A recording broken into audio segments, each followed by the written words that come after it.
ഇറാനെതിരായ നീക്കങ്ങളിൽ നിന്ന് 5 ദിവസത്തേക്ക് ഏകപക്ഷീയമായി പിൻവാങ്ങുകയാണെന്ന അമേരിക്കൻ പ്രസിഡന്റ് ഡൊണാൾഡ് ട്രംപിന്റെ നിർണായക പ്രഖ്യാപനം നിലനിൽക്കെ സൗദി അറേബ്യയ്ക്ക് നേരെ ഇറാന്റെ വ്യാപക ഡ്രോൺ ആക്രമണ ശ്രമം. ട്രംപിന്റെ പ്രഖ്യാപനം വന്ന തിങ്കളാഴ്ച ഉച്ചയ്ക്ക് ശേഷം പശ്ചിമേഷ്യയിൽ സംഘർഷം കുറയുമെന്ന് പ്രതീക്ഷിച്ചെങ്കിലും സൗദിയിലെ എണ്ണപ്പാടങ്ങളെയും പ്രധാന നഗരങ്ങളെയും ലക്ഷ്യമിട്ടുള്ള ആക്രമണങ്ങൾ ശക്തമാകുകയായിരുന്നു.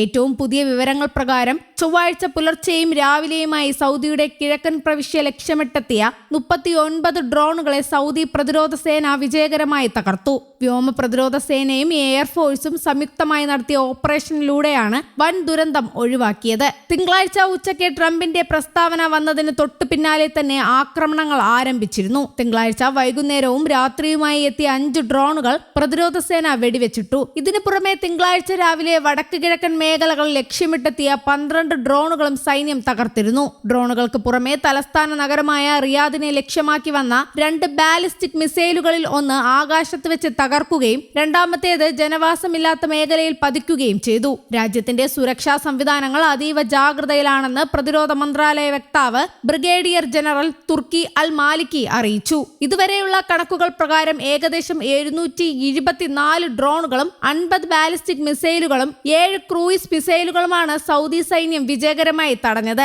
ഇതിൽ ഭൂരിഭാഗവും റിയാദ്, കിഴക്കൻ പ്രവിശ്യകൾ എന്നിവയെ ലക്ഷ്യമിട്ടുള്ളതായിരുന്നു. ഏത് സാഹചര്യത്തെയും നേരിടാൻ സൗദി വ്യോമസേന പൂർണ്ണ സജ്ജമാണെന്നും മന്ത്രാലയം വ്യക്തമാക്കി. അതേസമയം കുവൈറ്റ് അന്താരാഷ്ട്ര വിമാനത്താവളത്തിന് നേരെയും ഡ്രോൺ ആക്രമണം ഉണ്ടായി. ബുധനാഴ്ച നടന്ന ആക്രമണത്തിൽ വിമാനത്താവളത്തിലെ ഇന്ധന ടാങ്കിന് തീപിടിച്ചതായി കുവൈറ്റ് സിവിൽ ഏവിയേഷൻ അതോറിറ്റി അറിയിച്ചു.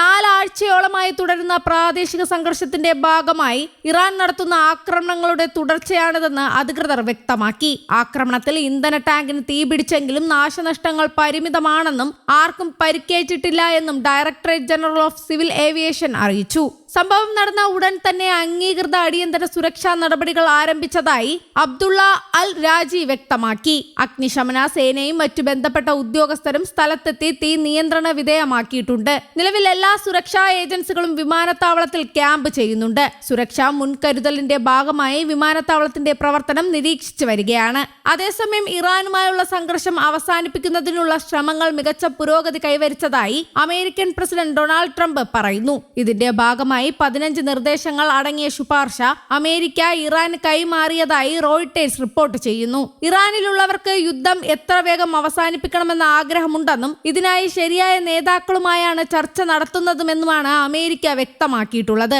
എന്നാൽ നേരിട്ടുള്ള ചർച്ചകൾ നടന്നിട്ടില്ലെന്ന് വ്യക്തമാക്കി ഇറാൻ അമേരിക്കയുടെ വാദം തള്ളി. അമേരിക്കയുമായി യാതൊരുവിധ ചർച്ചകളും നടന്നിട്ടില്ലെന്നും ട്രംപിന്റേത് വെറും വ്യാജ വാർത്തയാണെന്നും Iran parliament speaker Mohammad Bagher Ghalibaf പറഞ്ഞു. അതേസമയം പശ്ചിമേഷ്യയിലെ തങ്ങളുടെ സൈനിക സാന്നിധ്യം ശക്തമാക്കുന്നതിന്റെ ഭാഗമായി അമേരിക്ക ആയിരക്കണക്കിന് സൈനികരെ കൂടി മേഖലയിലേക്ക് അയക്കാൻ ഒരുങ്ങുന്നതായും റിപ്പോർട്ടുകളുണ്ട്. US ആർമിയുടെ എലൈറ്റ് വിഭാഗമായ 82ാം എയർബോൺ ഡിവിഷനിലെ സൈനികരെയാണ് അയക്കുന്നത്. നോർത്ത് കരോലീനയിലെ ഫോർട്ട് ബ്രാഗിൽ നിന്നുള്ള 3000ഓളം സൈനികർ ഇതിൽ ഉൾപ്പെടുമെന്നാണ് സൂചന. ഇറാനിലേക്ക് നേരിട്ട് സൈനികരെ അയക്കാൻ തീരുമാനിച്ചിട്ടില്ല. News desk, Kerala Kaumudi.